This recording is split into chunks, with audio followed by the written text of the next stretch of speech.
but Oof. That's yeah. awful.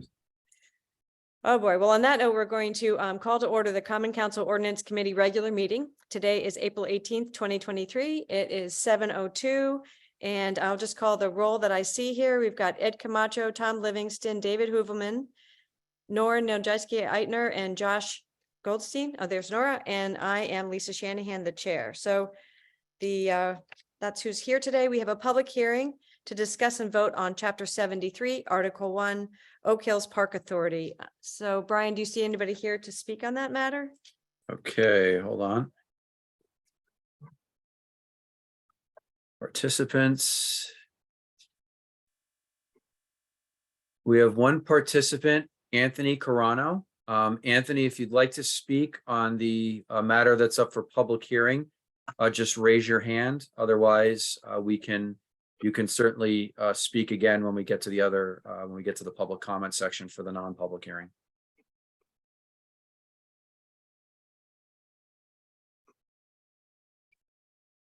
Okay, so we have one attendee.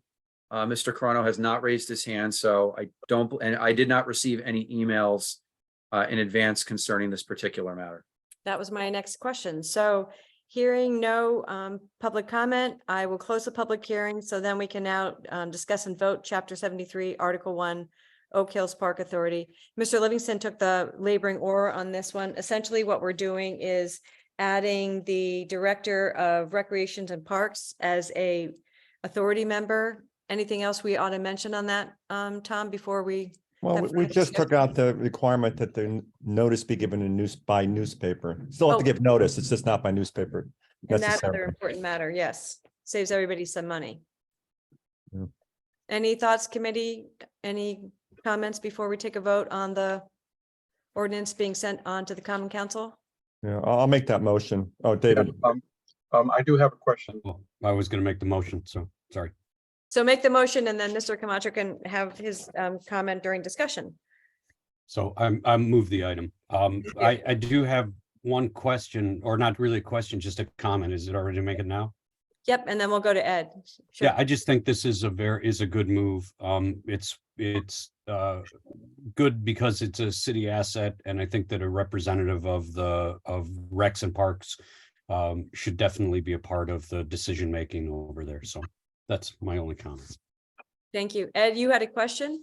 Yeah, on 73.2, I guess that's the only change in the whole thing. But are the terms? It seems that the terms are not staggered, right? Because the terms were 3 years, and they're all sort of from the anniversary of the ordinance creating the authority, right? So the terms are not staggered. Not anymore, because I think that they're already staggered by, this is the authority's been in place for more than a decade, right, Tom? Yeah. So they're staggered by virtue of just time and Yeah. Yeah, exactly. That's right. and the odds. Okay. So with respect to no member shall serve more than 2 terms, and then basically skip a turn, and then I guess they can come back. Might it not be a good idea to make an exception, except by a 2/3 vote of the Common Council, if there's, for whatever reason, there's a good enough reason to appoint someone to a 3rd term without having to go through the 2-year hiatus.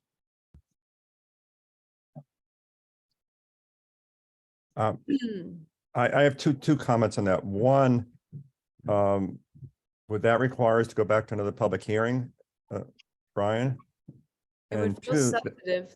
that would be a change in the current ordinance, obviously. Nobody's ever mentioned that to me. I know there've been some people who have been on it, who've been off and then gone back on it, like you say. If it's going to have to go back to for a public hearing, then it's not important enough to take that kind of time.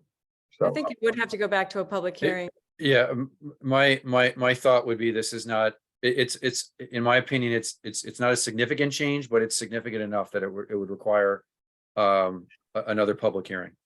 I think that the authority would want to have say about it. So I think it would absolutely have to go back. I mean, the authority at this point, there is no term limit, right? There are no term limits, right, at present. No, there is. No Oh, member to serve more than 2 consecutive terms, Yeah, right? that's what you're That saying, already Ed. exists.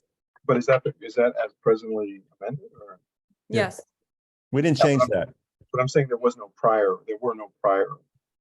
term limits, right? there was.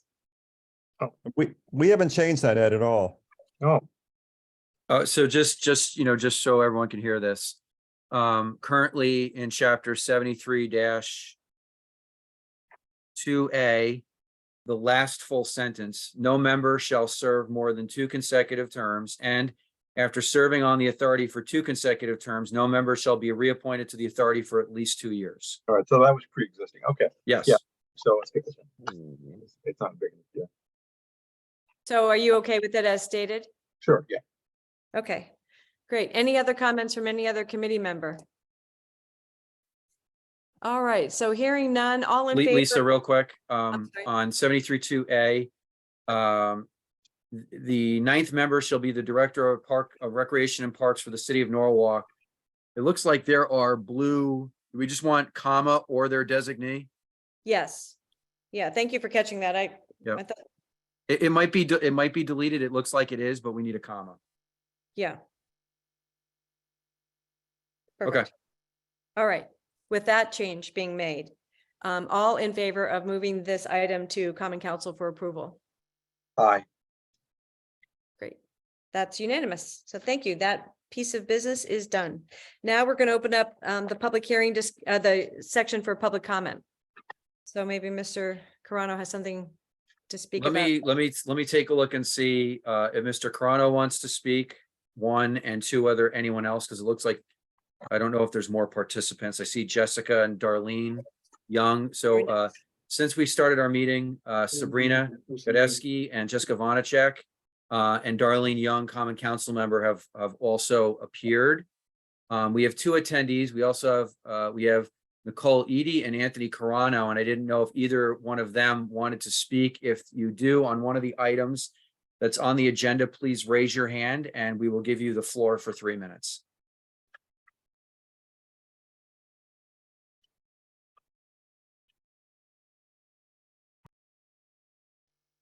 Okay, so nobody raised their hand. Okay. So we'll close public comment and we'll move on to the acceptance of the minutes. Do I have a motion to accept the minutes of March 21st, 2023? Mr. Livingston, does anybody have any adjustments to the minutes as they appear? I know Mr. Livingston and I shared a couple of typos, which we won't take people's time with right now. Nothing substantive. Any other thoughts? Concerns? Hearing none, accepting the minutes as filed, a vote on that. Everybody in favor of accepting the minutes is filed. There's 4 of us. yes, I. Oh, okay, there's 5 of us. Nora, I'm expecting that you are abstaining. Abstaining, yes, thank you. Okay, good. So we've got the minutes taken care of. So now old business, we're going to move to discuss and vote on the Arts and Cultural District proposal. Approval process and ordinance, chapter 17A Arts Commission is how it is named. And I just have to say that we started out with so many pieces of this, and Tom Livingston, I don't know how he did it. He just put it in like a condenser and put it all together and it came out beautifully. So thank you so much, Tom. That was really a hard press, but it's in good shape now, we think. So we would, I guess, well, we can vote about it later, but does anybody have any comments that they'd like to share right now with us about the new Arts and Cultural Commission ordinance? There's a couple little typos that we know about that we can fix, but Nora, we'll start with you. You've got your hand up. I may have just been flagging one of the typos, 17A6 B. A6B. You That's got do the- we need this? Brian?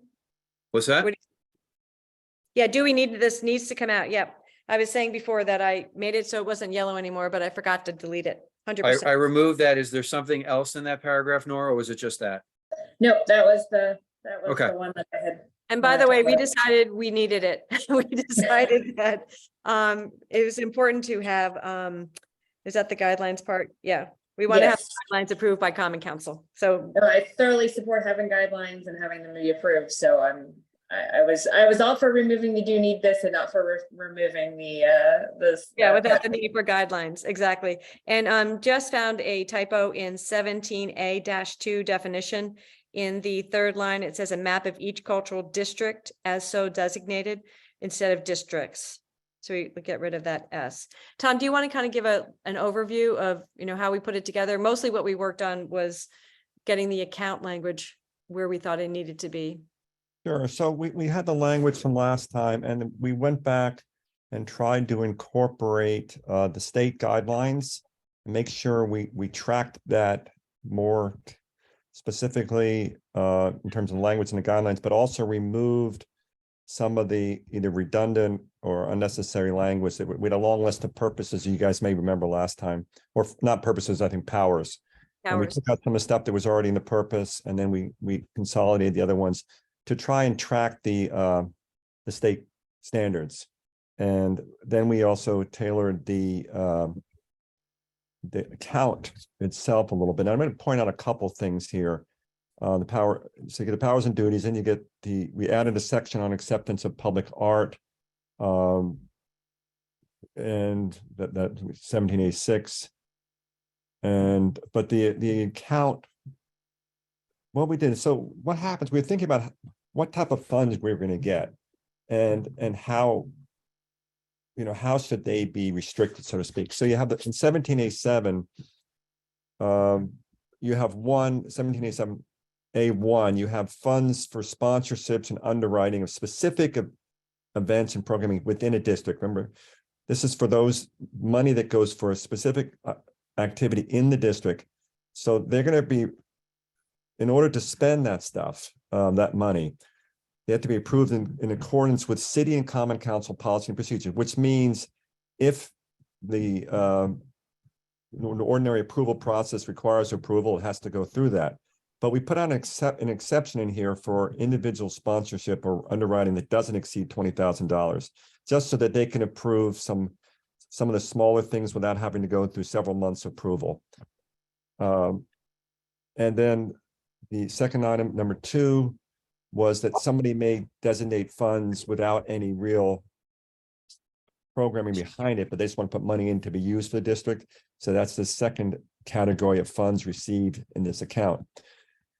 And then the third one is just investment income. And then you go down to the expenditure 17A8.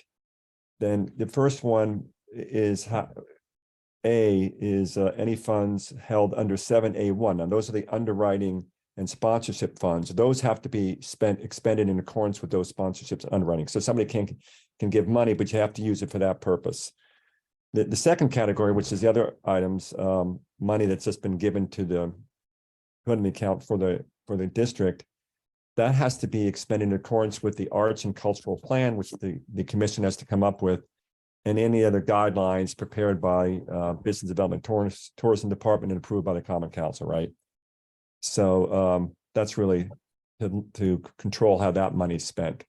And the other stuff is pretty much it was in the last, I think pretty much the same, maybe in a different space and different wording, but the same as when last draft in the last meeting.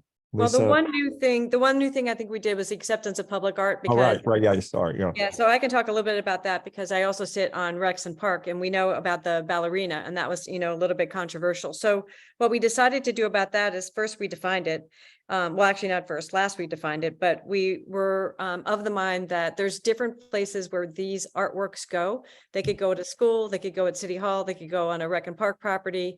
And so what we really wanted to do was put the city in a position of making a flow chart for each of these, have them first come to this commission and say, is this something really that we should care about? We should think is worthy for this. And then it should go to whichever city department who should then decide whether or not that piece of property, that piece of art should go to their property and what those guidelines are. And so Rec and Parks has created the guidelines for itself about how it will accept these types of things. And we would assume that Alan Lowe will have his set of rules. The city schools might have their set of rules. So we did add that. So, we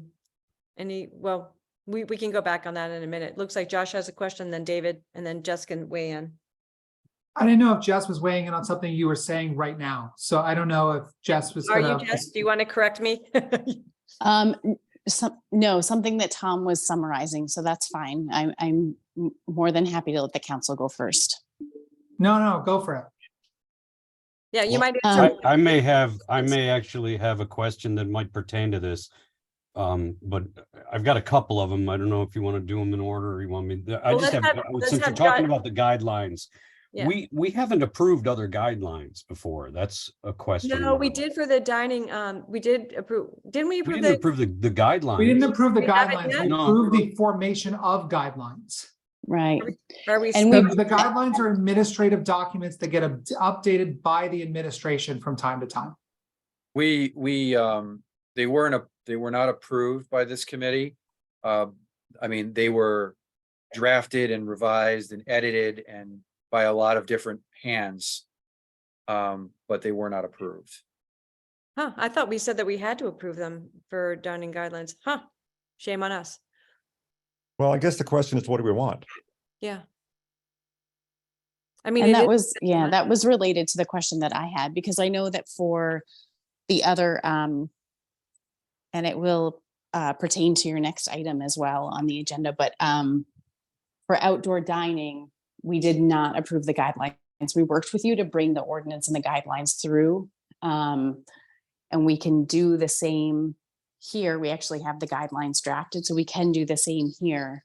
But for consistency purposes, I was going to bring that up from just a standard of, I think the thought was that with outdoor dining, just as a reminder that we wanted to be nimble with the guidelines and standards, and that if we were to provide guidelines, that we would have a little bit more flexibility to be responsive to the market and responsive to things that we were seeing throughout the outdoor dining season, versus being embedded in the ordinance where we had more of a process to be able to take it through, to be able to make a change. Jess, I also think that when we did cannabis and we did guidelines for the cannabis fund, I don't think we made those subject to common council approval either. Good point. Pretty sure. Yeah.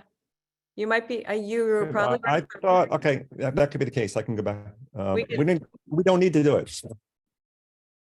The one question is, obviously the question is, do we want it? I mean, how often are these going to be changed in terms of guidelines for, say, acceptance of public art? I can go either way. Me too. How does the council feel about it? The committee? So I just raised my hand to say, I had said, I think it actually is a good idea. I totally recognize that normally guidelines don't go to the council for all the reasons about flexibility, et cetera. But this is not an instance where I think flexibility is really going to be a primary issue, right? This is unlikely to change often, and it is a budgetary issue. I mean, that would be the reason that it should have, council oversight, right? When you take on a piece of public art, you are, committing in perpetuity to maintenance costs. And so I feel like this actually falls in a very different category than something like the dining ordinance or cannabis, where flexibility is a desirable trait. Here, I think council oversight as to what kind of budgetary expectations we want to have, how do we want to, account for the potential future costs of this would make much more sense for our review. So just my. I think Nora makes a good point. I also just want to amend myself, because I just took a look at the cannabis rule. The language we used was, the guidelines shall be approved by the common council from time to time, and in any event, no less frequently than once every 24 months. Correct, Right. it's Okay, section. good. We didn't it's- lose our minds, Tom. It did happen. No, I was thinking about, and Josh, it does say that you can't, and nothing can be done until they're approved initially, right? No application, that's correct. No Right, application. so yeah, shall be I knew we had them accepted, there. or designated for particular use until the guidelines have been approved by the common council and published on the city's website. Right. So I knew we did have at least, yeah. Yeah, I mean, no, that's if correct. you- I was wrong. That was the- I was wrong. But the thing about guidelines is that they exist on the sidebar, right? So they don't have to come up every single time. You just use the guidelines as a guide. Well, there are The two sets of guidelines here. the guidelines can be, I mean, even if they have to come up every 24 months, they don't have to be changed. You can just say the way it's going is fine, and you can just That's approve them correct. again as is. Well, this Um, one doesn't have that, I don't think, the 24. No, it doesn't. The No, it language doesn't is have in that 1-9, which I can provide to people. If it's something, if that's language that you want, we can look at the cannabis ordinance to put something in like that. If it's something different and you don't want it, then we can leave it as is. It's really up to the committee as to what you want. And you would just bring the guidelines as you make changes, like if there's going to be a Yeah. big. Yeah. Just to this, so you know, there are two places guidelines for use for this. One is in Public art 17A. public art guidelines, and there's also 17A8, I believe, which Yes, is expenditures. expenditures. Yeah. So that, you know, that one,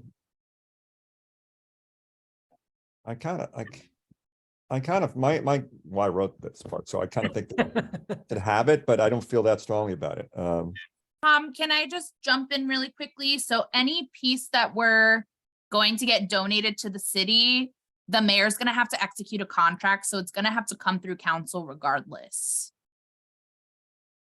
It's just, we're talking about the guidelines, whether we, have the guidelines approved. It's not. we know Yeah, the but art will to- come through, yeah. To Nora's point, she was like, if we're taking on a piece, if there's maintenance associated, there's budgetary costs associated, which is 100% true. But for any donation that's a physical donation, it will have to come to Common Council via the charter, not via the guidelines, regardless of what the guidelines say or do. But the guidelines that we drafted at this point, they mainly delineate the process in which we do that. Versus, Yep. If we do or don't have to bring it, they always have to come to council at some point in time. Thank you for that clarification. Whatever we Can do, I- I feel that we should be consistent. So if we're gonna begin a cadence of, reviewing guidelines every 24 months, we should make sure that we're doing that consistently. It's something that we've talked about in this committee, is the consistency across the different ordinances with the different commissions and the boards, and so that there's a consistent cadence of what we do. So if we review guidelines, we should be reviewing them consistently for each one. That's my opinion. No, I think, I'm sorry, I don't know if we're in order or out of order anymore. Yeah, I know, don't I've sort of, I mean, But- never. Just two things, I'll bring up Mike, if you don't mind, and I think I Please. want to just a clarification for Sabrina, just to make sure, if I remember correctly, with the ballerina piece. The thing that came before council, I don't think was the annual maintenance costs. I think what came before council was an acknowledgement of the acceptance of the gift itself, of the donation. I don't remember if the other thing that council approved were like annual costs associated with it. That I don't remember. I could be wrong, but I don't know. The question I had for Tom and Lisa was, I realized that we define a cultural district, but we don't actually, I don't think we say what our cultural district is. And I know that we've talked about not doing the whole city and so on and so forth, but if we set this all up and we don't have a cultural district, an actual cultural district that's approved by the Common Council, I'm wondering, how are we supposed to do that? Is that another ordinance? Because it says pretty clearly here that a cultural arts district is an area within the city of Norwich designated by the Common Council from time to time as a cultural district. So I'm wondering, how do we do that? I think it goes through the planning committee, right? Jess, do you want to talk to that, how you imagined that was going to work? Yeah, so thanks, Lisa. So the way in which we did the enterprise zone is that we took the ordinance through you, but we actually brought the geography through the Economic and Community Development Committee. So we had presented the Arts and Cultural District to them as an introductory committee meeting before we had come to you at the Ordinance Committee. And that proposed Arts and Cultural District, which they have not yet voted on, but that district overlaid with the enterprise zone, which also overlays with the opportunity zone, which is the whole urban core, including South Norwalk, in addition to Wall Street, West Avenue. And we also talked, I believe, at the ordinance meeting, the last time we met, about the different districts and how the districts were delineated by walking zones, and how we may potentially want to create other cultural districts like around Gallagher Mansion, for example, and around other places in Norwalk. And to be able to do that, we would be able to do that. But those maps would then be, the cultural districts would then be approved through the Economic Community Development Committee, much like that enterprise zone map was approved. And then it goes to common council for a vote, and then it's subject to this ordinance. Is that? That's correct. Okay, so so it's not an ordinance itself that comes through planning and development, Right. ECD. That's not how we do it. We do it by essentially a motion, or an item that gets Yeah. approved by planning. Yeah. That's Essentially. correct. Okay, Yes, that's Okay. that's the way in which the enterprise zone was passed. And so for again, for those consistency consistency. purposes, when we were talking about the arts and cultural district, we were saying for consistency, let's do it the same as the enterprise zone, just to be sure that we're following that same process. great. Thank you, Jess. And then it's subject. Did you have another question, Josh, before we move on? No, that was it. Okay, cool. David and then Nora. Yeah, thanks, Chairman. Couple of questions. Is this council voting, is that coming through a committee? Is this going to come through Recreation, Parks and Cultural Affairs, or is this going to go directly to the council? So things like money acceptance or an expenditure or any of these things, does this have to go through a specific committee of the council that oversees the board or commission? Where are you, David? Well, when you talk about in here, approved in accordance with city and common council policy and procedures, you know, are there votes that need to be taken? And if the votes are taken by the council, do they come through a committee first before they go to the council? Or does this board and commission present directly to the council? Well, So since the way, oh, sorry. I'm sorry, you can Tom. say nothing goes directly to the council. So everything, we always act through committees, right? So, I mean, you can always designate a committee it goes to first, although we could do that. But the reason I said it's by a policy, you know, in accordance with standards and practices, and I'm from the language in front of me, was whatever we do for other things, we should follow the same rules. I don't know if that answers your question, but I mean, And I Well, think what do we do for other things then, I guess is the question. It's not clear to me that, let's use the acceptance of a piece of art that's worth more than $20,000 and has to be voted on. right. Right, so I in guess that, these funds, in that aren't these funds designated, Jess? I mean, these funds and sponsorships, they're designated to a specific purpose. they will right? be, in some cases, they will be. So for example, I'll use the Dancing Girl as an example, right? So that was a public piece of property, right? That is managed by Parks and Rec, and that Parks and Rec would be in a position to have to maintain the park around that particular structure. So when we accepted the Dancing Girl, we took it to the Parks and Rec committee, because that committee, because we knew that that sculpture was going on public property that was managed by Parks and Rec / DPW. I think that if we were going to take a monetary or a sponsorship or some sort of donation that that in another form, we could potentially take it through economic community development, or in addition, we could take it through finance. Now in finance, I don't think that we would need to take it through finance because it's not a general fund, because this ordinance would set up a special account that we would be making the deposit into the special account. So in my mind, we would be we usually takes the Arts Commission's items through economic community development or through Parks and Rec. We've done it more through Parks and Rec just because the destination of those pieces have been public property. We're talking more about Exactly. funds though, right, David? You're more focused on the funds because we have, I'm focused on No. all of it from the standpoint of, isn't the committee is Recreation, Parks and Cultural Affairs? That's correct? correct. That's So correct. Isn't that the logical designee then? Well, and that's what we have done in the past is take it through that particular committee because it's always fit well. So we could Okay, potentially But then my designate. question is, shouldn't that be designated within the ordinance, that Well, that's the so- funnel so- up through to the council?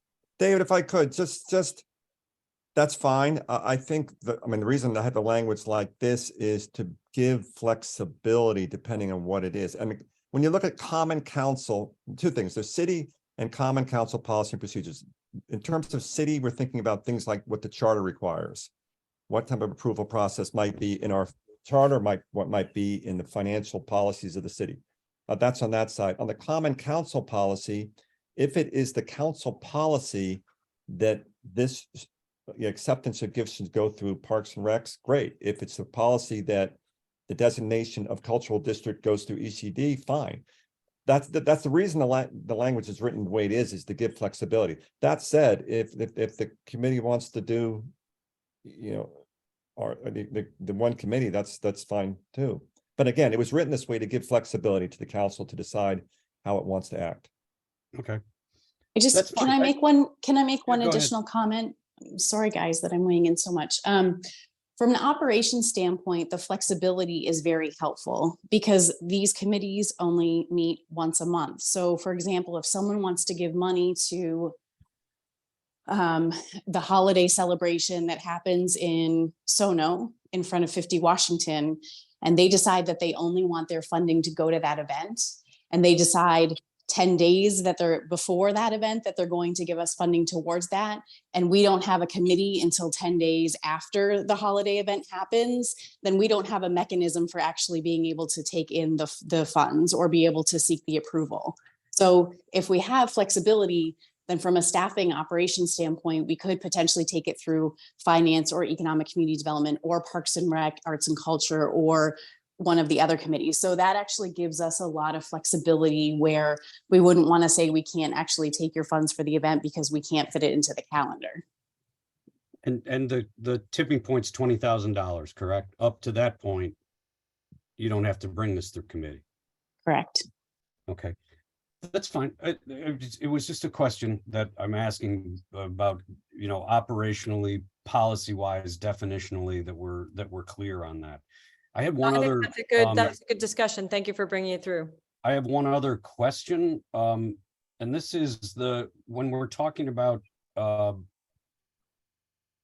terms and assignment of people and missing 3 meetings. That's a new thing for us to put into an ordinance on a board and commission.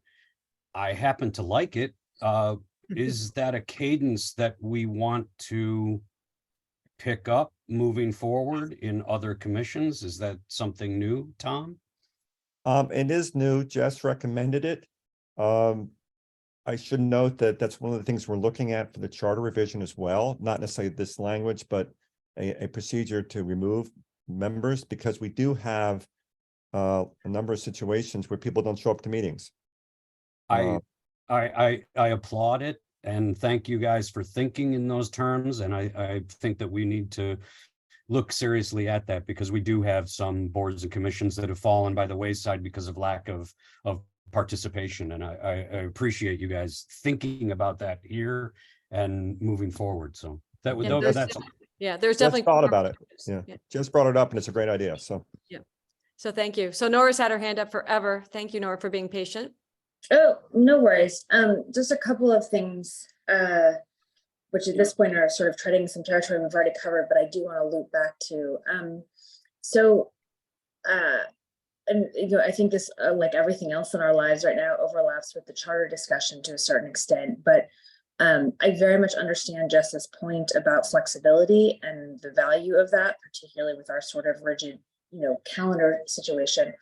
On the flip side, I feel very strongly that overall, one of the reorganizations that needs to happen at the city level is that every board and commission should have a designated council committee to which it reports, because we have a lot of free floaters, right? And it's never clear who they're supposed to report to. And so a lot of the work that they do never really filters into the council, or it filters in random ways.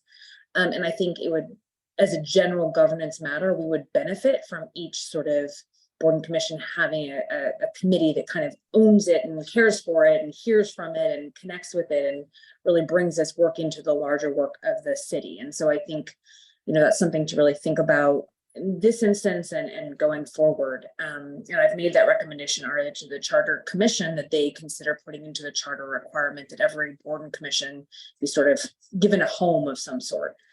Can I respond to that for a second? 'Cause Yeah. I agree.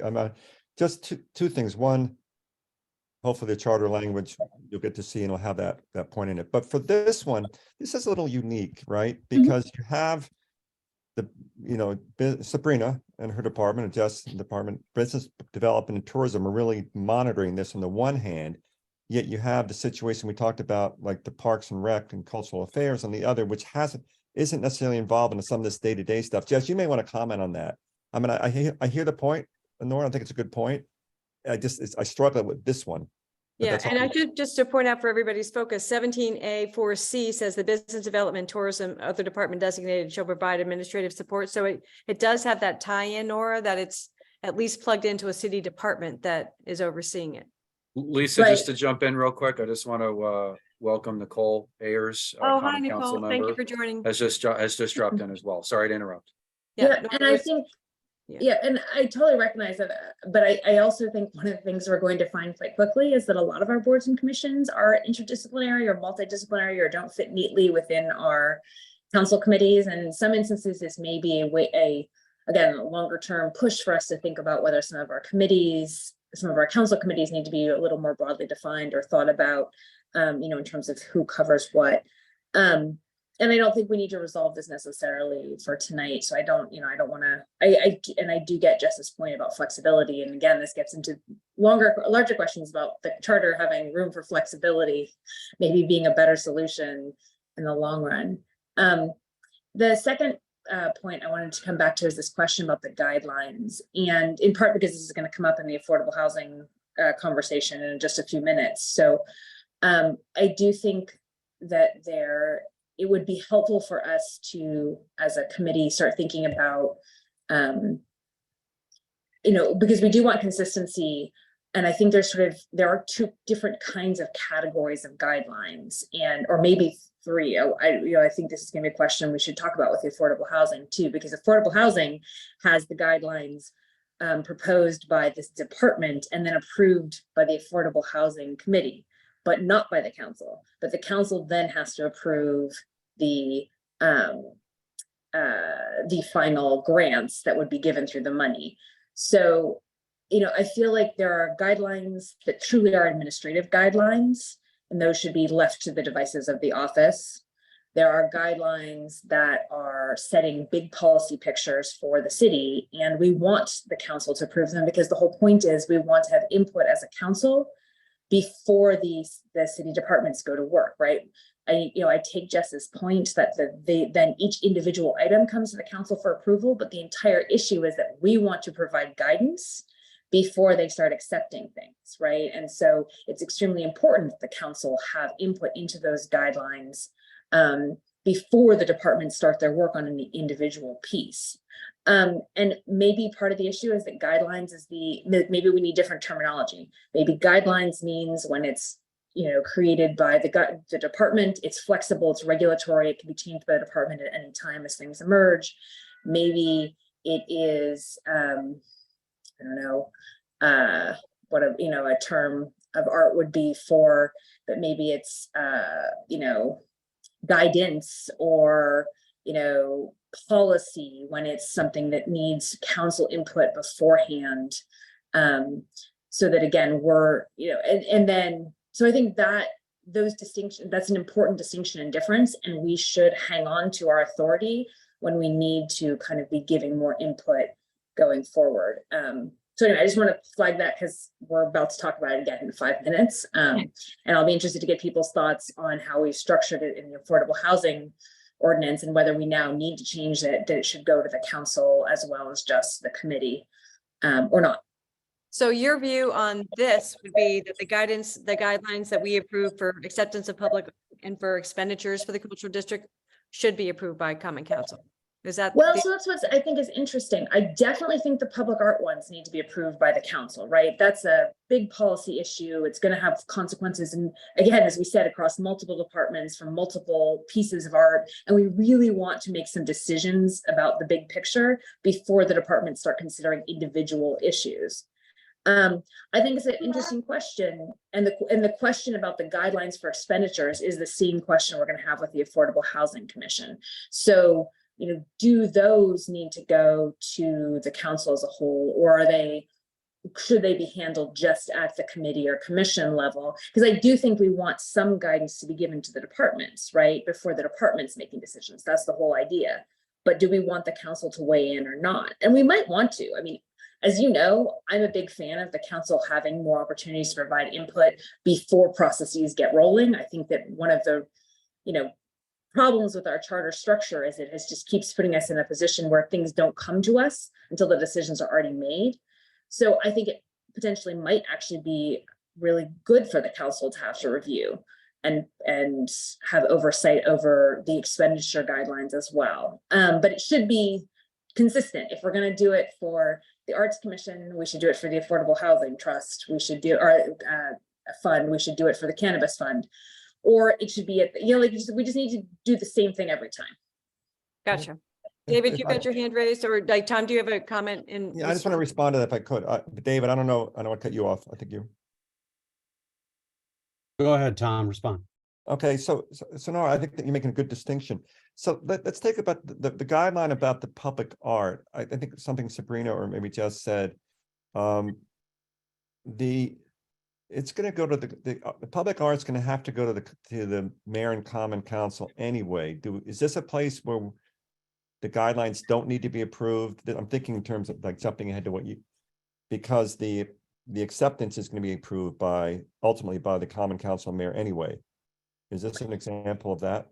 But I think I think we want to, as a council, give some input before they start making those individual decisions, right? So I think as I understood, a lot of what came up in the Parks and Rec conversation related to the dancer was sort of the shock of like, wait, we've committed to a long-term maintenance process, you know, without any sort of council guidance as to when we want to commit to long-term maintenance, you know, commitments and when we want to commit to this. So I would think that this would be an instance where the council should say, you know, we are only, I'm making this up totally, but we are only willing to take on items of art that are orange and pink, that, you know, only have maintenance costs of less than $10,000 a year and are aligned with, you know, X, Y, and Z city objectives, right? So then when an individual gift comes in front of the mayor and the department, they already have some input from us as to how they should be evaluating whether it does or does not fit with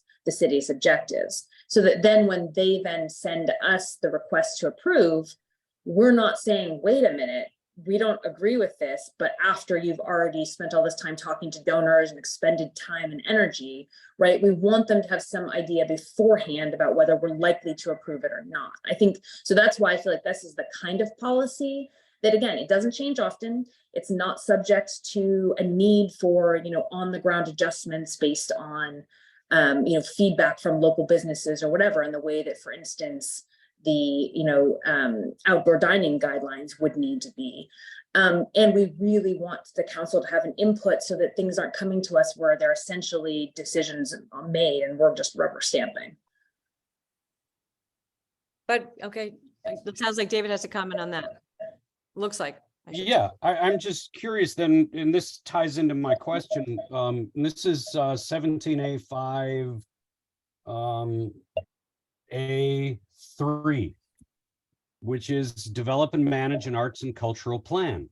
So that's one of the things that they're tasked with. They're tasked with creating goals and objectives, a management plan, and a marketing plan. Aren't those what you're talking about right there? And aren't those the things that are eventually going to be ultimately approved by the council once this plan is made? And then I asked the question of, are we going to put a time trigger for once this commission is in place to get that plan made?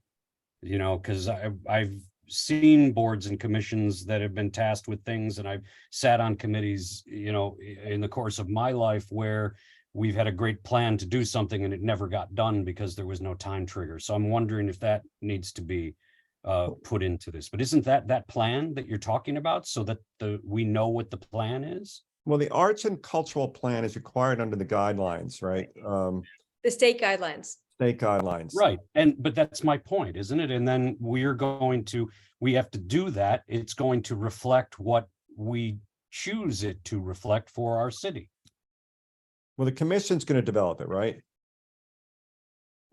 Right. And So I think that's different than a had- public art policy, right? The acceptance of public art would be could potentially be part of that, but it'd be a very small piece of it, right? The acceptance of public art, so 17A6B is a very discrete thing, right? The arts and cultural plan, I would assume, would be much larger than that. Yes. yeah, I agree. I think, yeah. I All think of which ultimately the original plan could be approvable by the council, which allows for that. You know, that gives the guideline to the city to do the thing that it does, and we don't have to constantly be going to the council for this. right. We need to balance that, right? Why I have a mean, commission if everything's going to go to the council through a committee? exactly. So we have Why to have a balance. commission? Yeah, we're not expecting that plan to go to council. I mean, that's really much more the work of the commission, and Well- that's required by the state. And does it need to go to the council is my question initially, No. that we some language in there or something. No. Well, and David, your point, you just made the point, if we'd have everything go to the council, what's the point of the commission, right? Well, once you have the plan in place approved by them, then you don't, the mechanism is there. Well, remember, the plan's a quote unquote guiding document, meaning that this is something that could change from time to time to time. And so, Well, we're talking about guidelines changing from time to time and all of this stuff. So, I don't know what the answer is, but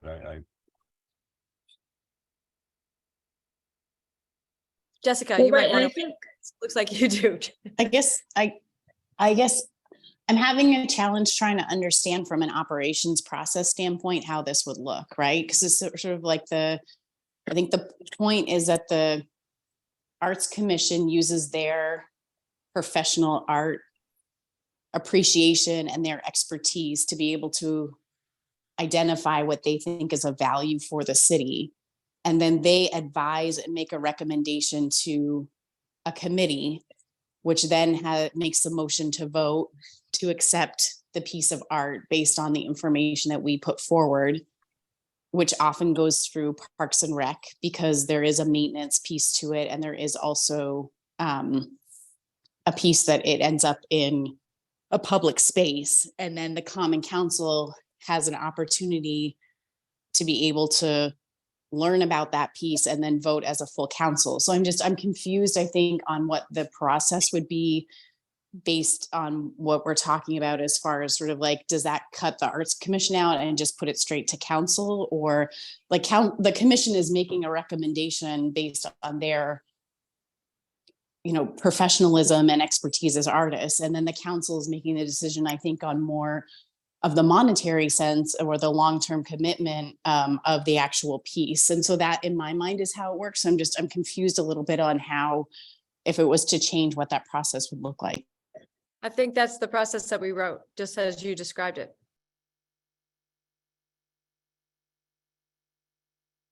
We get the Right. So recommendation. I understand that piece just in the sense of the conversation that's going on currently with having the council weigh in or work with us on the guideline piece, but I think I'm just a little confused on where we're headed with that. Nora, do you want to make a comment on that? Is that what you're yeah, raising? so I think that, and that's part of what I was trying to flag here is that we are using the word guidelines to describe two very different things, which I think is part of where the source of the confusion is. So I'm trying to come up with some language that might describe the difference, right? So for instance, I would suggest that 17A6B describes a policy, really not guidelines, regarding the acceptance of public art. And so I would define that as sort of like a stable, long-term policy for the city that provides broad parameters within which the council designates the mayor and the Arts Commission to then make determinations about individual pieces, right? So that would be a policy, and that would be a policy that would be approved by the council. And the intent there is that we have given guidance to the mayor and the commission as to what we would agree to when it comes in front of us, so that there is not surprise on either side if something comes up that is totally outside of the parameters of what the council considers appropriate. And then there is a plan, which, as David points to, is in 17A8A, item 1, the arts and cultural plan. The plan is a working document for the activities of the commission. That would be appropriately developed by the commission and changed by them as necessary going forward, right? And that is a day-to-day kind of a thing that guides their annual work or their biannual work, or however they want to structure it. And that would appropriately be done by the commission whose work it is. And then there are guidelines, which would be something that would be developed by a department and would be essentially administrative to cover, for instance, how, there's going to be a grant competition for the expenditure of the cultural district account funds. The guidelines explain how is that process going to be conducted, what applications have to be submitted, what do they have to comply with, et cetera, right? And these are all things that we already do as a city, but calling them all guidelines is confusing, right? Because they have different purposes, they're done by different bodies, they should be done differently. And for all the lawyers on the phone, right, this is the difference between sort of, an administrative, this is the difference between a regulation and agency policy, right? So I think does that help, Jess? Does that make sense as to why, like what the differences might be, how they, and why some of them might be, why the policy might be subject for council approval and why it would not be then sort of taking over the commission's work, but would hopefully streamline it so that the commission actually doesn't, get through a process of accepting something only to find out that it's not appropriate from the council's perspective. Yeah, I think going it, around in I think, circles. I think it makes sense. I guess I don't know why. It makes sense. I guess where it's confusing to me is that we're diving in on the Arts and Cultural Committee, which I think is pretty positive in nature. And I get what you're doing. I don't mean that. We're digging in on it on this particular one, whereas I don't know if that's sort of the standard that we've been using in the past. And so I think we're digging into like a bigger, broader principle discussion and almost like standards discussion. And I'm just, so I think that's part of probably the bigger discussion here, why it's sort of from a operations staff person, just trying to understand where it's all sort of coming from and how it feeds into the ordinance, and how from our standpoint, we would make sure that we're satisfying everyone's expectations out of it. Okay. Well, I think you're exactly right. Like, this is the kind of thing that we are trying as a committee to get much more standard across all of our different ordinances and work. And so as these things are coming up, and like I said, we're about to have this exact same conversation in relation to the draft on the Affordable Housing Commission. So I think that's why this is coming up now, and why it is important for us to start as a committee coming to some clarity around this, because I do think it's something we should be much more consistent about going forward. Yeah, I think we're splitting so many hairs right now. I think that like to mix metaphors, the horse is so dead. I don't even know which end I'm looking at. So let's think about where we are, because it was our intention to take a vote and send this to public hearing next month. And I feel like this is in really good shape, but for the idea of how we're going to handle the guidelines. And it feels as though there's a number of people who feel like there should be guidelines for the acceptance of public art that's approved by the Common Council, because that's policy, is I think what I'm hearing. And I'm hearing that the expenditures after, because they're much more streamlined and they're pretty, I want to say, purpose focused, there's less need to have those guidelines approved by Common Council. So is that what I'm hearing? And I think that comes down to one deletion, which would be in 17A8, we would just take out and approved by Common Council with regard to the guidelines of the business development and tourism. Because I don't think that I've heard anybody come up with a better word than guidelines as of yet. And if we come up with it, we can change it next week at our next meeting at public hearing. I would only make one slight amendment to that, that I think they should be approved by the Arts Commission or whatever we're naming this now, Arts and Cultural Commission, not by the Common Council. The expenditures, Right. So they would be drafted by the Business Development and Tourism Department, and then they would be approved by the Arts and Cultural Commission. Actually, I don't agree with that, because I think that the department is more knowledgeable on that type of thing. But let me go back, because Lisa, I actually think it's the opposite of what you just said. okay. I'm Because, and willing that's just me. Yeah.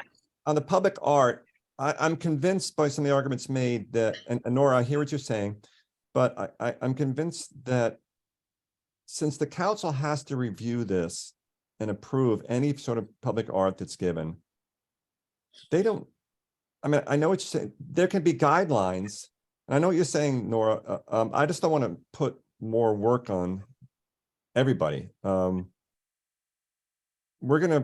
I don't know that we need to have them approved by us, the guidelines, because we're going to have a right to look at this stuff and approve it anyway.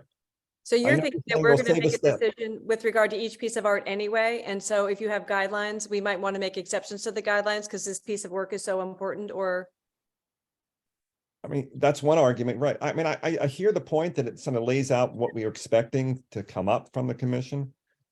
Right. But I also think, is it another bureaucratic step? So that's what, look, I'm not. I mean, I gonna feel like, personally, for me, I feel like it'd be much more frustrating for the staff to go through the whole, 6 months to year process of, negotiating a donation and then have council say no.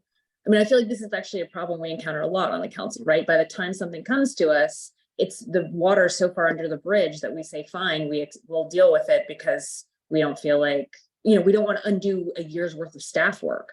So I feel like actually this is exactly the way to try to get some input in for the council, such that we're not then frustrating staff down the line. Right? Because I mean, I feel like this policy is probably developed once and then we look at it.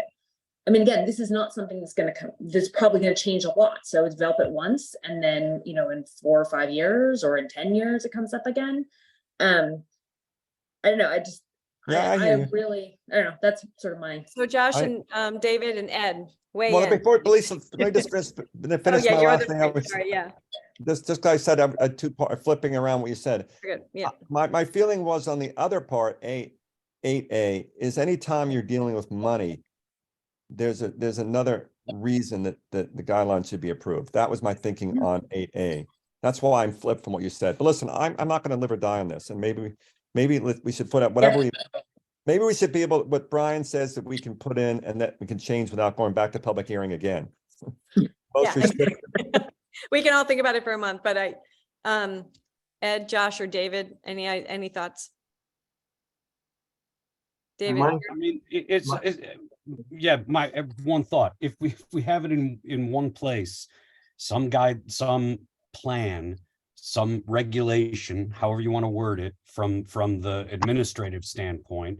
So this is, if we're looking at our enabling act, that our enabling act says, hey, commission, create a set of rules for acceptance of art, that in that area, in 5A3, wherever in there, in that section, and they create something and then that gets approved and the council or the commission goes about its business and the city has its guideline, I guess, for what they would initially then bring to us as a piece of art that gets accepted. I mean, I don't know. I think we flogged the dead horse. So, the horse is so dead. which is a piece of art, I have to say. Indeed. Can you consider being or rejecting a piece of art a policy statement? I think that you set up these commissions for a reason, and we rely on their expertise and their processes to administrate and to do what they're authorized to do.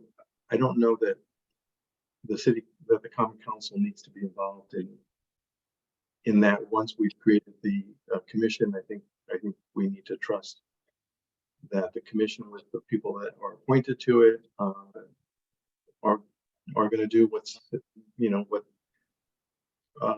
consistent with their charge. And I don't know that adding another layer of oversight is really that important or that necessary. Josh, do you have a feeling about it? Not really at the moment. I mean, I think that trying to streamline is good. I think that making decisions like this that completely or try and alter staff process on the fly like this generally isn't the right way to do it. But I don't think that Nora's points aren't valid. I also literally have seen day turn to night in the middle of this entire discussion. Totally, I agree with that. Well, But no, I think that I think it's given me a lot to think about. I really don't have an opinion to sort of stream of conscious to right now. Can I, yeah. Oh, go ahead, Tom. yeah, well, just before, I want to move this forward. So I think I I do want to too. figure out a way we can move this forward. Brian, this is for you. With the one issue, obviously, we're struggling with this approval of the council on these two items. Which way would require us, if you can answer that, if we were going to have, if we go to public hearing with that and we take out that restriction, is that something that would have to go back to public hearing versus going out without it and putting it in? So I think that if you go to public hearing and you insert something like that, that would be a significant change. I think if it's in there and it's discussed because the language is there and then you remove it, I think that's different. And I don't think that would require a second public hearing. Okay, then I'd like to make a motion to move this forward with one other change, which is just a typo, basically, on 17A, 5A, 3A, the goals and objectives of the commission, including goals and success measures. It says for each cultural district. I think it's read success measures for cultural districts, plural. That way one can cover more, the goals and objectives could cover more than one district. That's just suggested that. And then I'd like to just move it forward as is to public hearing. There's one other typographical error, which is 17A2 definition, a map of each cultural district. Oh, no, you already said that one, yeah. I Oh, figured- okay, you got that? Okay, so I just wanted to remind everybody that that's it. So Mr. Livingston has moved it to go to public hearing. All in favor? David? Aye, yeah. And Sorry. Ed, yes, okay, so we have agreed unanimously that it would go to public hearing, and then we'll deal with, everybody keep thinking about guidelines all night long.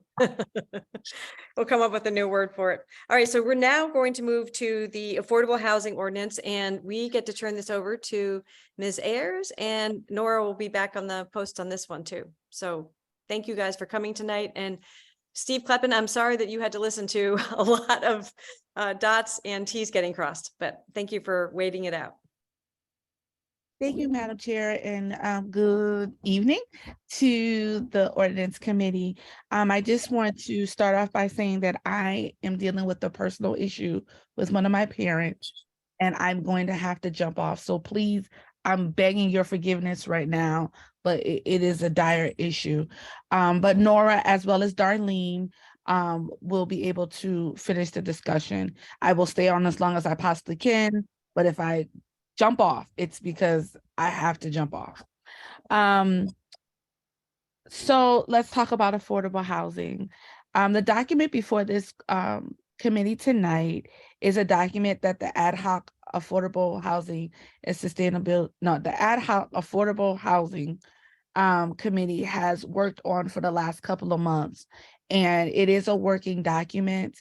I believe in giving people their due, and Nora, as well as Corporation Counsel, have worked diligently to bring this document to you. The first thing I would like to highlight is that this document is a living one that has had several versions. So of course we have presented to you our best version, but we are aware that the committee will do additional work in making sure it fits the laws of the city around language and the scope. The city of Norwalk has an affordable housing crisis. Let me say that again. The city of Norwalk has an affordable housing crisis, and the committee is trying to address this by, one, acknowledging that there's a problem, which is that there's a limited amount of affordable housing in Norwalk. Two, we want to be good neighbors. We want to allow people to stay and reside in Norwalk and be able to thrive here. And we do understand that high rents are a burden against that. And three, the committee wishes to stabilize housing, which leads to a better overall quality of life. And it pushes, and we're trying to push towards home ownership so that we have residents that are really trying to make roots in Norwalk. And we do understand that affordable housing is a step towards that. Now, the word affordable housing is a large word, but in our document, we have clearly defined how we are using affordable housing and what are some keywords, and you can find that in the first part of the document. We also acknowledge that this is a national crisis and a national concern, but through the work of the ad hoc committee, we are striving to outline the perimeters of the Affordable Housing Account Committee. So this document is dealing with the establishment and empowering the mayor to form the Affordable Housing Account Committee that would manage funds that have been received and push or allow those funds to be used for people who are identified as needing the additional support.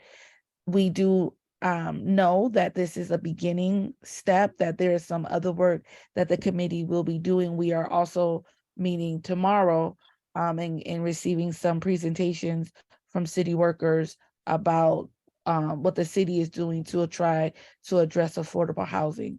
So really, we need you to approve this document so that it can go to public hearing and then eventually go to the full council. Is there any additional questions? I know Nora is going to go section by section, and I believe you've all had the opportunity to peruse the document. No? Okay, Nora. Thanks, Nikki. Thank you, So- Nicole. Oh, sorry, I forgot one thing. See, my mind is not with me right now. One thing that we left out of the document, and Darlene, I didn't forget you. And we did not want to leave it with us. We wanted to send it to you and give it to you to kind of do this work. How the document currently is set up is that the community members that are put on the committee, there is no language currently. It's just not there because we thought about it after we concluded the work of the document that would allow community members that sit on the committee to also have access to the funds. So those community members that sit on the committee have to be either an owner or a resident of affordable housing or low income housing. And we want to make sure that there's a provision in this document that those people would be able to access these funds and that they would not be excluded from accessing these funds. I think that was it. Can I ask about? Yes. So that's a really interesting point, because one of the things I looked at this was the what we have in the other ordinances about conflicts. So we could still have provisions about conflicts dealing with council members or whatever, but what you want to make sure that people not disincentivized to go on the council because they live in public housing, right? Yes, on the committee. And Darlene, do you want to speak to it because it was your genius that? No, I think you said it pretty well. I just think that, from my perspective and from folks that live in certain areas, if you're on committees, you're pretty much excluded from taking advantage of these opportunities. And that could go for employees as well. So I think that that's a concern. So how do we allow folks to take advantage of these opportunities. And I also said that I don't think that, we come up with this plan and the plan becomes, is live on such and such a date. I don't think that we should be the first ones to take advantage of that either, but I think we should absolutely have those who need assistance or want to take part in the opportunity, they should have that ability. That's Yeah, I so. So just to jump in real quick on this, as it pertains to potential conflicts of interest. One of the things, Tom will remember this because he, unfortunately for himself, sat through a lot of these conversations with it when we revised the Code of Ethics. And then this is why the Code of Ethics doesn't have every single situation and every single scenario. We can't legislate all of these things. And we're going to have to talk about this more because there is this potential for conflict with these particular members. And so part of the things is going to be if we're going to circumvent this in that way and allow them to sit on these committees, they're going to have to be made well aware of the ability to get advisory opinions from the Board of Ethics about when to recuse themselves if they're allowed to sit in that situation on this committee or commission. We don't want them to violate the Code of Ethics either when they're trying to serve the city. So in that regard, we have to take a look at this issue more and make sure, number one, that it can work. And if it can work, that those people are made aware of the services that are available to them, specifically through the Board of Ethics, to help them navigate potential votes that might otherwise get them in trouble. Yeah, and just to add to that, and Nora, you know just as well. I mean, Yes. this is a charter issue, right? It's not something we can necessarily just ignore. I'm not saying ignore, it's going to be a little tricky. Yeah. Yeah, It seems to me also, I'm sorry, no. no, go ahead.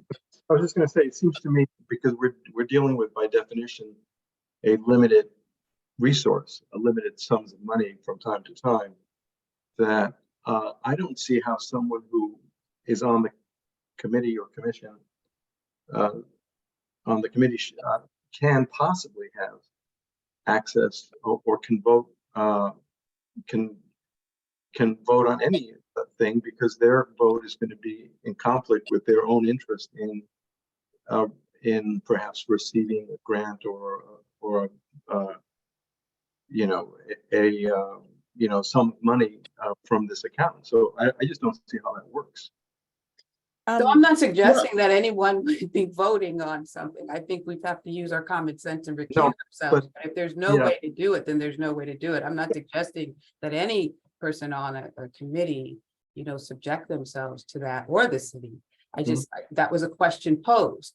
I think there are people, as we've said, that in certain areas that might, be able to use this money, might want to be engaged. And so is this another thing that deters people, from that? I don't know.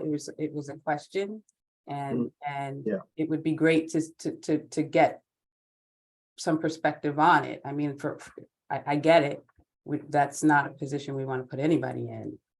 No, I'm worried about it too, Darlene. One of the things that we've been trying to do in some of the ordinances we've been looking at is put in this conflict of interest language to make it coherent with the ethics code. And in fact, we even did it in the cultural district.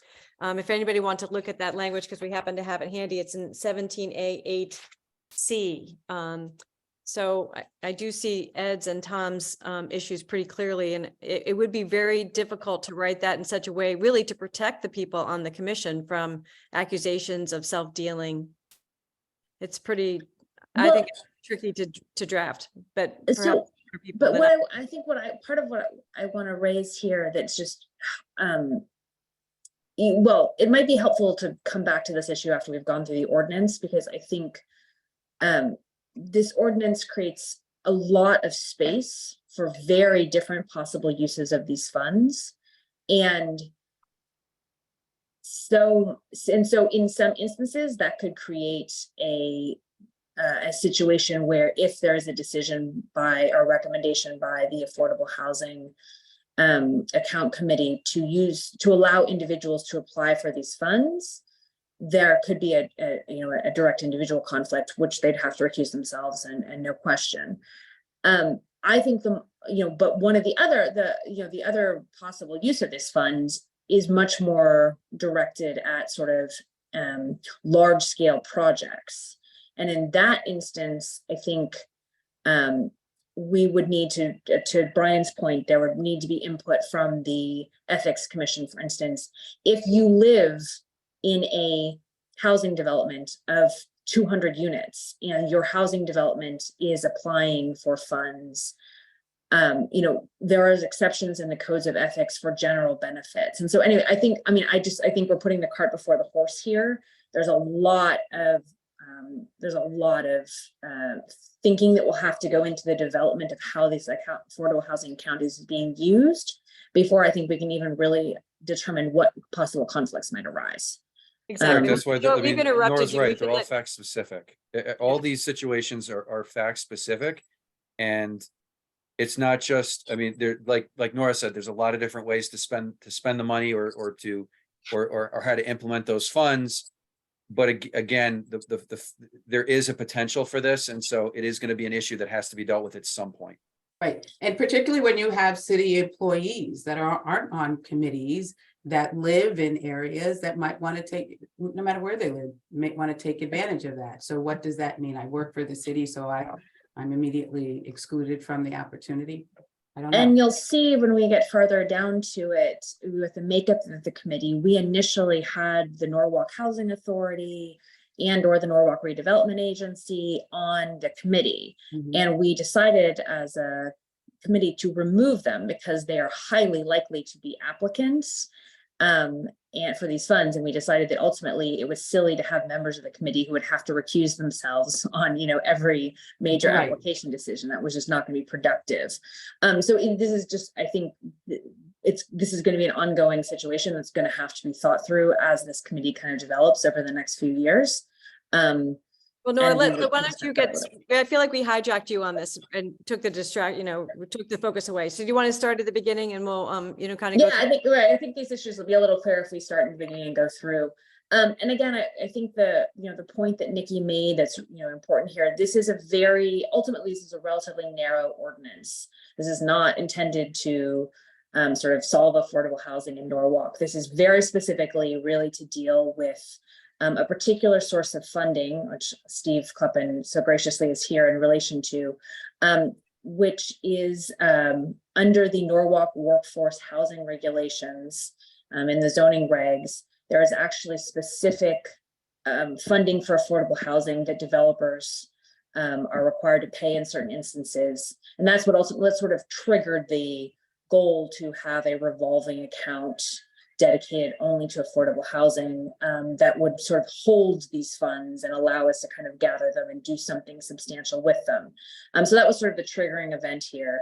And, as Nikki said, we start with definitions.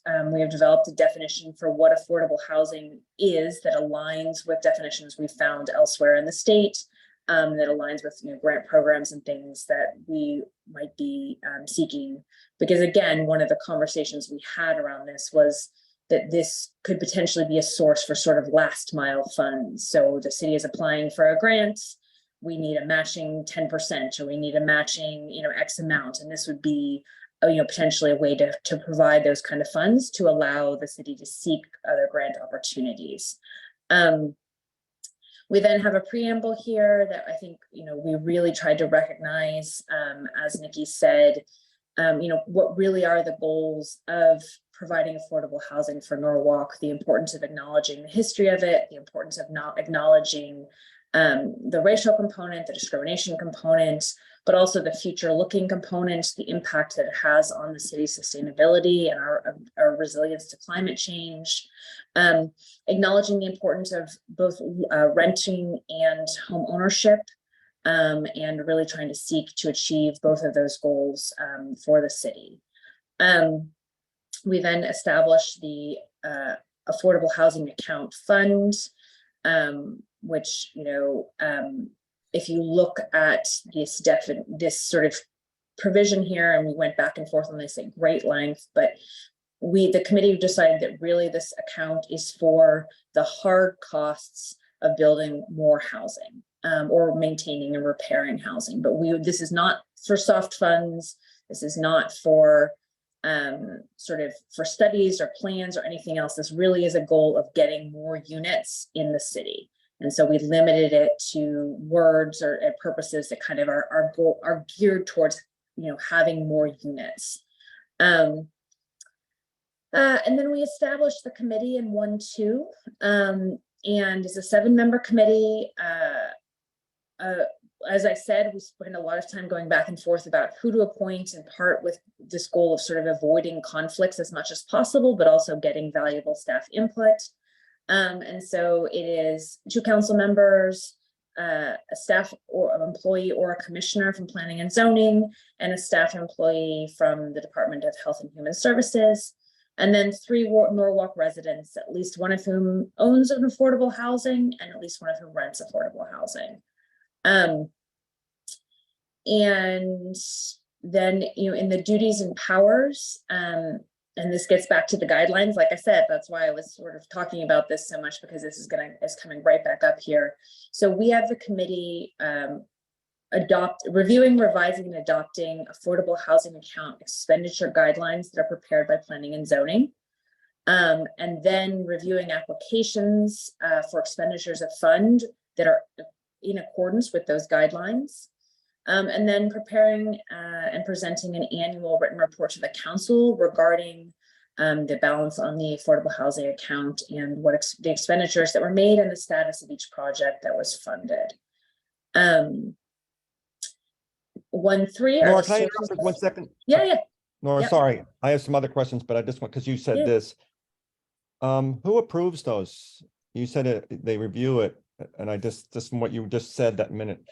Yeah, so they you're gonna review, revise, and adopt. So the committee is adopting the affordable housing account expenditure guidelines. But to our No, conversation, you got the guidelines, but I'm sorry, I should do this No. later. I mean, guidelines, but they review and adopt the guidelines, and then they give a report on it. But who actually approves the grants? oh, that's further down. That's in Oh, okay, sorry. Okay. that's in 1.4. But yes, but to your point, the committee approves the grants and then they go to the council for a vote. But to the conversation we were having earlier, should these expenditure guidelines also go to the council for approval or for a vote? And I think an open question. So then in 1.3 is the sources of funding. As I mentioned, these are there is a potential source already in the Norwalk zoning regulations. We also allow for the city to put additional funding in. The 1.4 is expenditures. So again, the Director of Planning and Zoning is preparing guidelines and an application process. The guidelines are subject to a public comment period, and then are approved by the Affordable Housing Committee.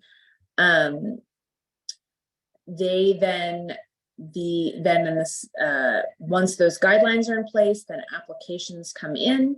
The Affordable Housing Committee again reviews the applications, makes their selections, and then forwards them to the Common Council. And so again, to the conversation we were having earlier, in this case, we did specify that they go to finance and claims and then to the Common Council. And that's it. That's pretty much the process laid out here. Josh, it looks like you have a question, and then Mr. Livingston. Yeah, I'll keep it short here. First of all, Nora, this is looking really great. Let's just start there. And Nicole, and I mean, this is looking like it is definitely in, great looking shape. Question about funding source, and Steve, I may need your assist on this one. If I remember correctly, there are previous to the zoning regs rewrite that we're talking about now, the proposed draft, this funding source had already existed. Or Steve, or is this the Lou Schulman idea? No, so we already have, there's already several $100,000 in an account. It's a protected, dedicated account that we receive funds from on current applications. We've been doing so for the last 2 to 3 years. And the new regulations, or draft regulations, actually have some additional sources they're trying to pull in for different projects that haven't been looked at in the past as part of this, but do have an impact on housing. So we're trying to make it a little more comprehensive. So I guess my question is, because I know that, I mean, I'm calling it the Lou Schulman idea. I realize there's an actual name for it, but the other sources of funding that are going to be essentially paid by developers and are part and parcel with this source, can they be pooled in one place, or is there a reason they need to be in discrete places? No, 'Cause so this to me is one account that we're talking about that already exists, even though there may be more than one account that's established as part of the new draft regulations. So the funds that are part of the workforce housing regulations statutorily have to go for specific uses, which I think are captured correctly in the ordinance. Yeah. And they're really, when we put the workforce housing regulations, the idea was that, they have to give us 10% of the units for the multifamily developments at Right. the income levels established in the regulations, but we also recognize that there's a need for additional housing at different income levels. So that's where we targeted the less than the 60% SMI. But Right. we also talked about, this goes back a while, that there might be other sources of revenue that come in that could work in conjunction with these funds that we could leverage together. Like the redevelopment agency used to have a capital request of, I believe it wasn't a lot, it was like $50,000 annually for affordable housing. And they used to do it towards some rehab projects in different areas, particularly in South Norwalk. So we talked like maybe it'd be a good idea to pool these funds. So it gives more leverage for different projects going down the road. And you can see that's where I'm heading. And I'm wondering if there are other viable sources that can be pooled. And I'd rather deal with this now while we're writing the ordinance than later having to amend the ordinance to include other accessible funding sources. I'm just wondering if there are other ones that exist that we need to be thinking about that should be contemplated as part of this ordinance.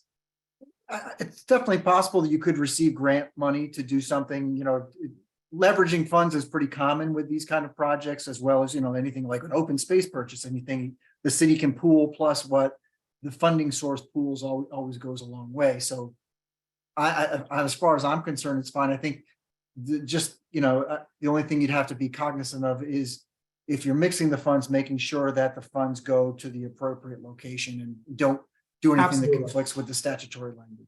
Of course. Okay, great. Mr. Livingston? Thank you, Steve. Yeah, thank you. So I have a number of questions, and I'll try and just do the main ones right now. So just want to understand something. So when you talked about the qualified expenditures, do you anticipate the language covering like, I don't know if closing costs would be covered by this when you took out the administering? How do you see that? Closing costs in what regard? Well, I mean, if we're going to, I don't know how the fund works. I mean, if we're going to provide, we're going to give them a grant of money. I mean, if they have to, I'm talking about sort of the well, I use the word administrative, you took it out. So I'm just thinking, let me rephrase it. Are there any other costs that somebody might incur in receiving a grant or getting these funds that we want to cover? I assume you've already thought about this, but I want to think it through. Yeah, so we talked about this at great length, and the committee, the consensus of the committee was that this is not intended to be, for instance, funds to help individuals purchase a home, right? There are lots of other programs that do that. This is really intended for the hard costs of construction of new units or of rehabilitation of units such that they remain livable and therefore remain in the affordable housing pool. So the committee really we didn't want this to duplicate sort of other existing programs. We weren't interested in this being like a sort of a social services kind of program. This really was intended more for construction kinds of, or at least that was the goal as the committee sort of set it out. Does that include architecture and engineering? Those aren't listed, but I don't know, like, would you consider those to be in those phrases, or are there more phrases to be added? I don't know if anyone brought up architecture or engineering.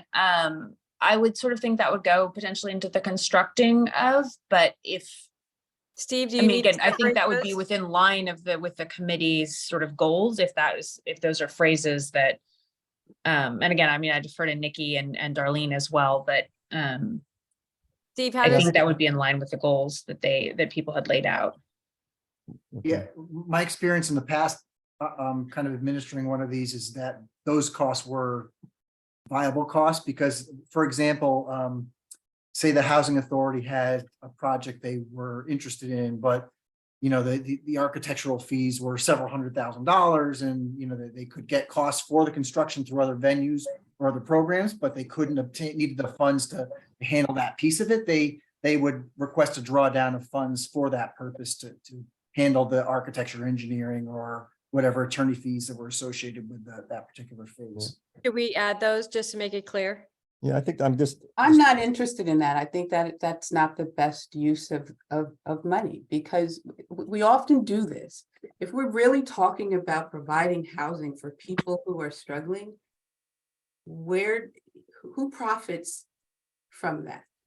So you're saying a developer or the architect would be able to take 50,000, 100,000, or whatever that cost is? Who benefits? And I think at the end, you're building housing for someone to benefit.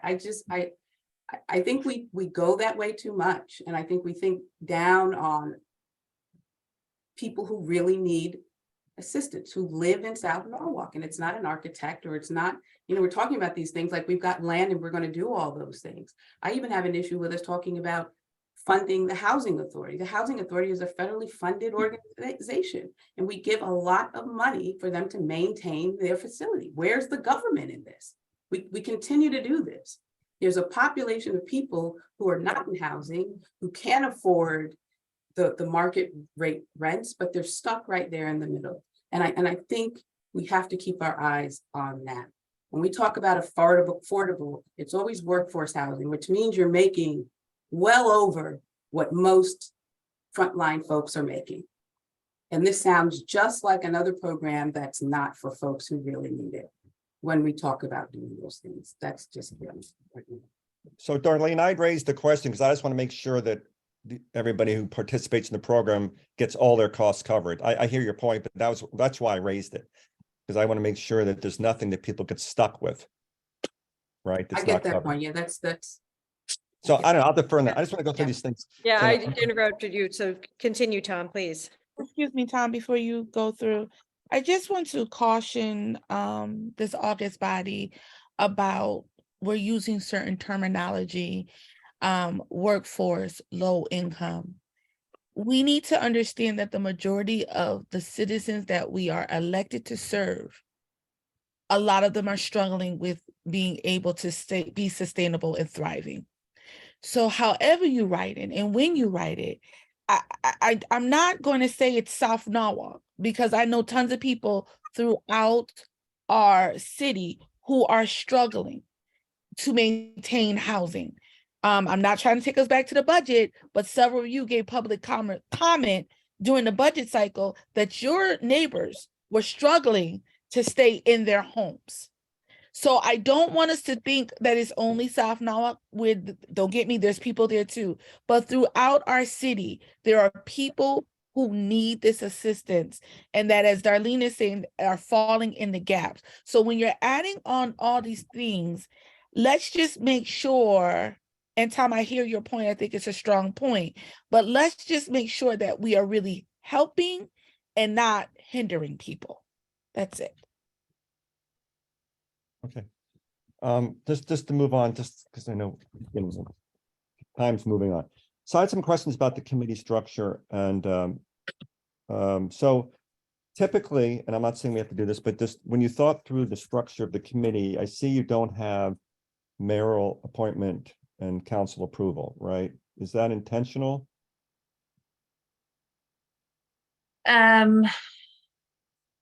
We do, well, the mayor appoints, you're asking why we don't then have council approval?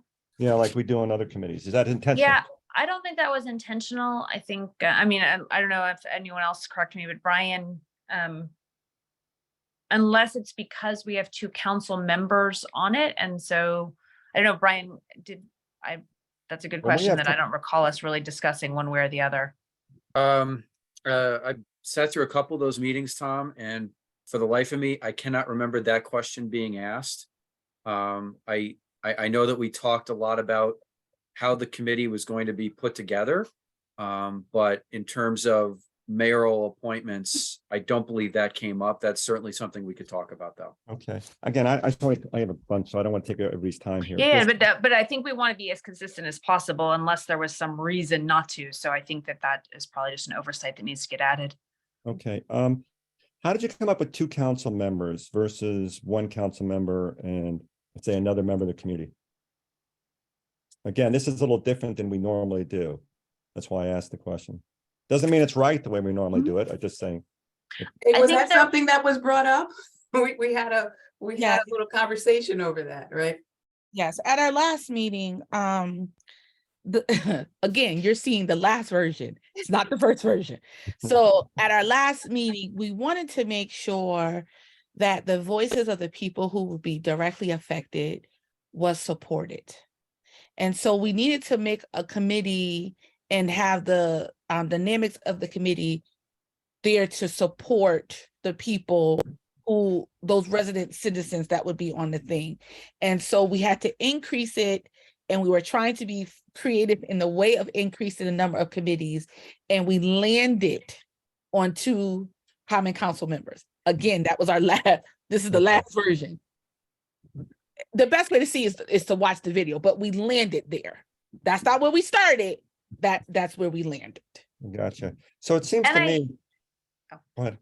No, I was just gonna say, and I do think that to the conversation Nikki and Darlene were having a minute ago, I do think part of it was this sense of making sure that more than one neighborhood was represented by the council members. I mean, it doesn't specifically say that they can't both be from the same district. I suppose we could add that, but I think that was certainly the sense of the committee, was to make sure that there was geographical diversity of representation. No, that's a good point. I also think that it just seems to me that if somebody's a council appointment, they shouldn't stay on the committee once they're no longer on the council.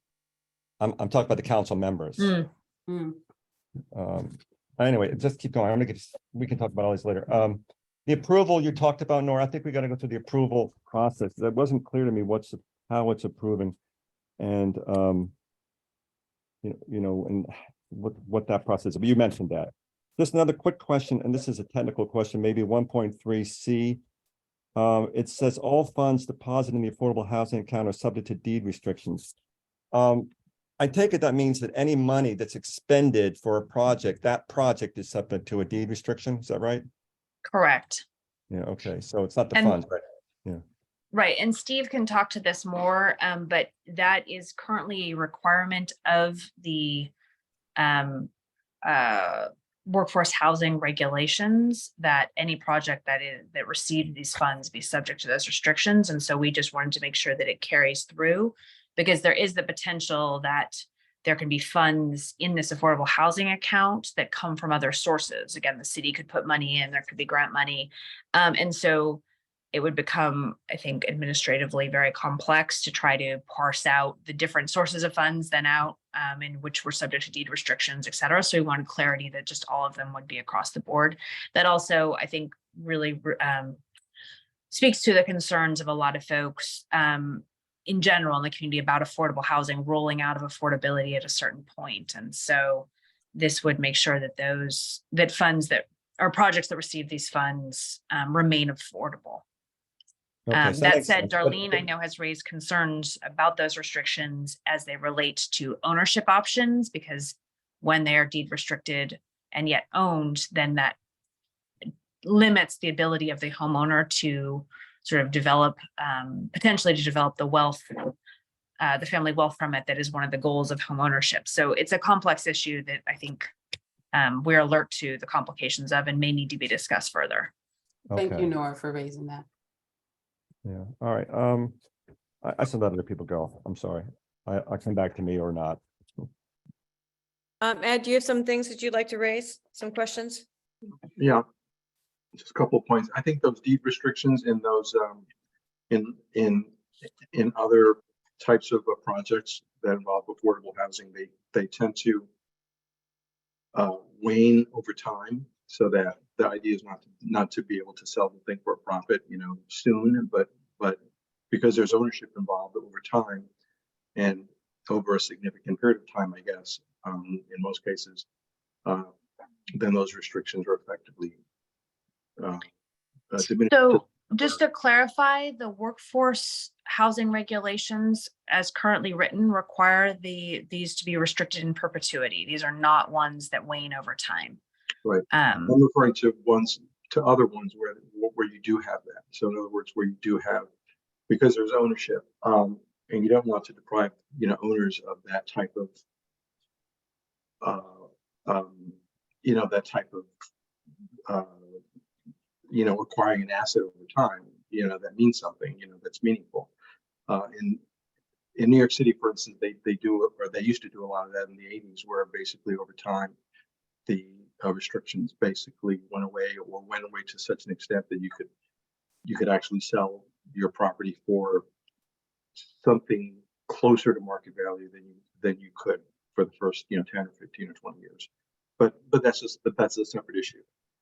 My question is, can someone give me examples of how the types of grants or uses or disbursements that would be made from this account? In other words, because I heard that construction is one of them, but architecture, which is necessarily a component of construction on occasion, would not be. And I guess the impression I got from that is that what people are talking about is largely grants to individual homeowners to either purchase or to do something with their property. What types of uses are we envisioning with this? So, and Nikki may want to jump in on this. There was a lot of debate about this in the committee. And I think that the ordinance is written quite broadly to allow for a lot of discretion within the committee to make decisions about that once this is implemented. Because I think there are different perspectives on different committee members. I think there are certainly committee members who would like to see this end up being something that is directed more towards individuals. I think other committee members felt that from a cost or sort of from an efficiency basis, this was better used as sort of last mileage funding for grant applications for larger projects, multi-unit projects. So the thing the committee was on consensus on was the goal of this being used again for hard costs for the creation of more units, or the sort of allowing existing units to remain livable, or to be rehabbed to a state of livability such that there are more units in total. That was the sort of consensus goal. But how they will actually be expended, I think remains a little bit of an open question. Great. Steve, it seems like you've got your hand up, unless Ed needs to follow up on his question. Or Steve, go ahead. No, thank you. That answered the question. Okay, great. Thanks. Yeah, I mean, just in my mind, I think the home ownership would be very difficult with this, because you can't control somebody's income at that point. That they could increase their revenue intake could increase over time, and then they would perhaps be beyond the thresholds established within the ordinance. I think this is, in my mind, this works on managed properties where somebody is administering the property, whether it's a housing authority or some other nonprofit organization that provides affordable housing. And this assists them with providing that affordable housing to individuals of the lower end of the spectrum, below that 60% SMI limit. Because I think trying to give it out as a homeowner grant, and then having that deed restriction on, you don't really know. You have to somehow track that home ownership over time and whose income is in there. I think that would be, from an administrative standpoint, would be really difficult. So then, we've written out or administrating the provision of. We've crossed that out apparently in this language, in this draft. Wouldn't that then be an important language to leave into the ordinance, to leave in the ordinance? Since you're talking about the administration of affordable housing.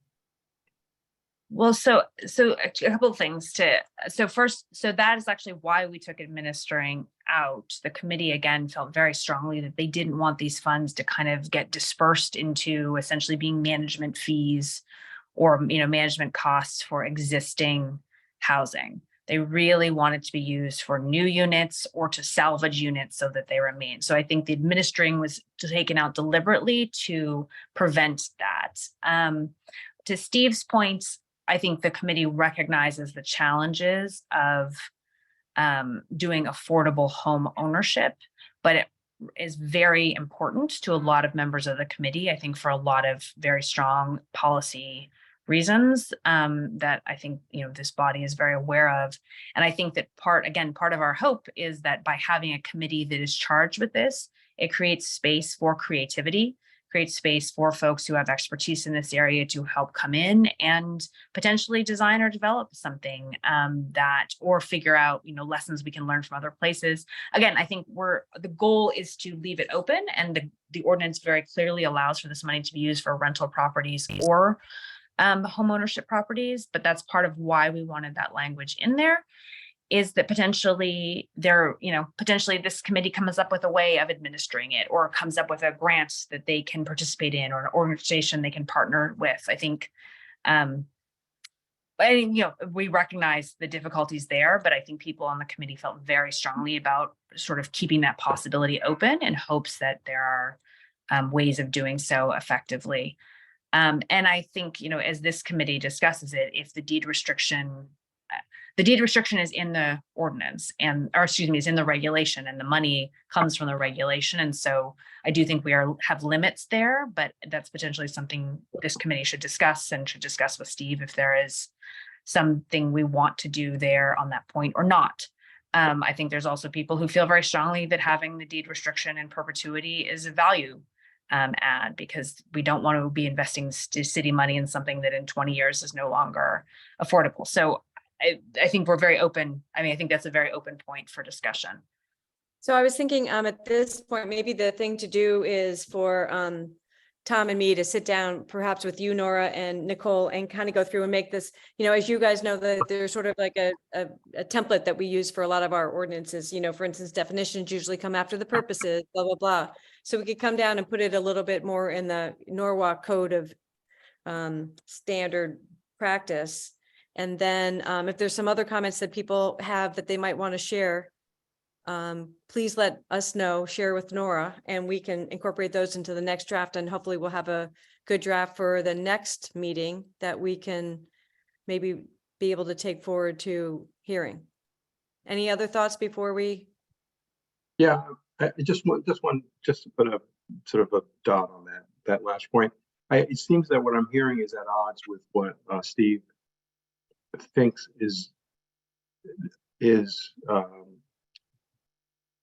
more appropriate, what's doable, or basically what it seems that the two versions of what this is are almost incompatible, so that I think that taking out the word administering makes this decidedly less flexible than it would be with that language in there, and I think that there's a potential for this to become sort of, to be, hand-to-hand combat, combat with respect to affordable housing, as opposed to approaching it more from a global or administrative point of view, where we're having the greatest impact with the fewest dollars. So I'm just concerned about those two views of what this ordinance should be or can be.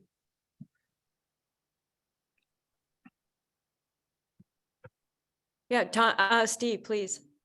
Oh, yeah, I mean, I think I have no problem taking, I guess I would separate.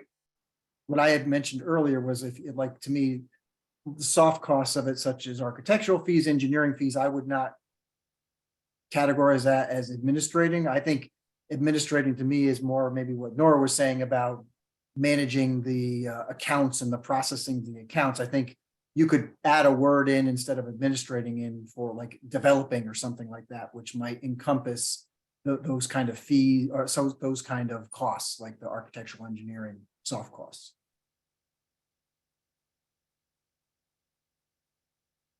Well, let's see if we pull together a second draft and go through that, if we can reconcile some of those thoughts in the draft. So I'll just share this with you. Ed, you brought up something about, and I heard you mention, Steve, about the, and I think I've said this before, about the deed restriction in perpetuity. Is that what you said? One of you said That's that? what I said, yeah. That's what you said, right? So I live in one of those developments for the past 30 years, and I've shared this with you all, and I don't have any problem saying that because I've said it before. And it's a trap.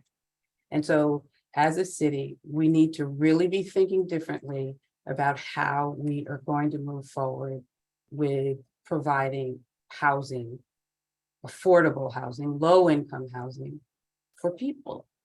And I hear you, Ed, but it just sounds to me like the same old way that we've done business before.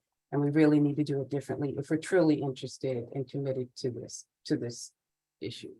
I am in a place where I've been over 30 years and I'm very limited by the constructs of the deed restriction that the city allowed to pass over 30 years ago, which means I can only make 10%, not even 10% above what I made, what I spent on my place. And that's not helping people. And so when we really think about this, we really have to think, how are we really moving people forward and helping families?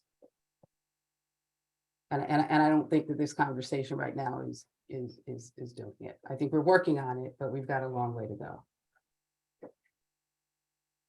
I'd have to follow up on that. Didn't I hear that you guys want to have permanent deed restrictions?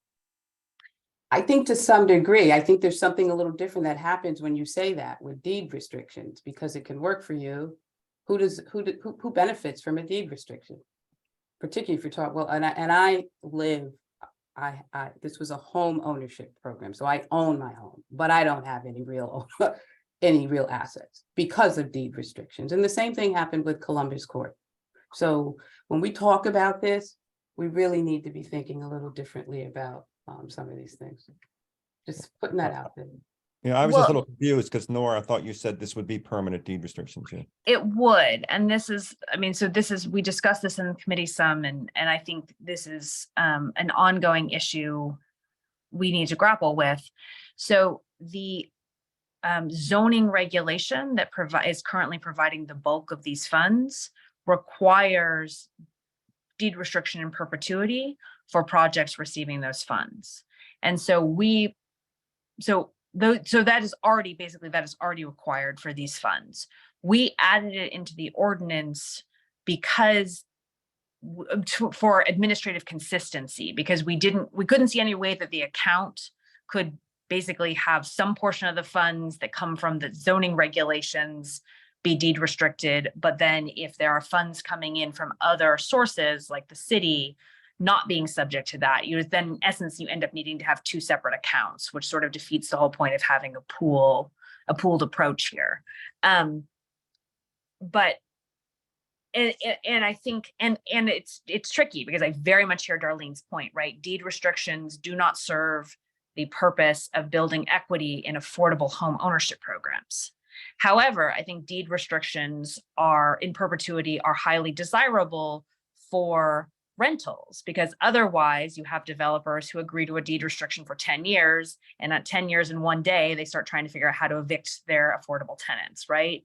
And so that's one of the conflicts in the whole sort of affordable housing space here.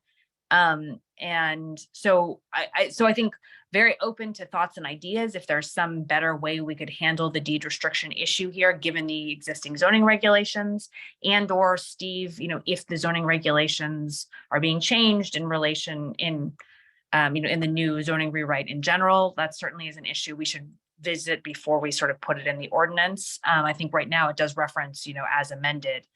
But I also, like I said, I think part of, the formation of the committee here was to sort of have a space for some of these really complex policy conversations to potentially be worked out. And so we don't, a long way to say that, Tom, you're completely correct. And I think it is a major issue that we have flagged in the committee that we don't currently have a clean solution for, given the existing zoning regulations, but are open to other thoughts about that as this committee works through it. Good. Well, let's take this, let's take like one more draft, maybe with Tom, you and me meeting for a quick, let's consolidate it like we were talking about before, kind of in the NORA code structure, and then bring it back to the committee next month with some new ideas. That'd be great. That's all I have on the agenda. Does anybody have any new business they'd like to raise other than an adjournment vote? Motion to adjourn? Motion to adjourn. All right, thanks all. Good night, everyone. Good Thank night. you, everybody. Have a good night. Great meeting with only 2 items on your agenda. Always like this. This is difficult. Always like I'm this. sorry. This will be the last one for the year. Bye. Have a good one. Bye.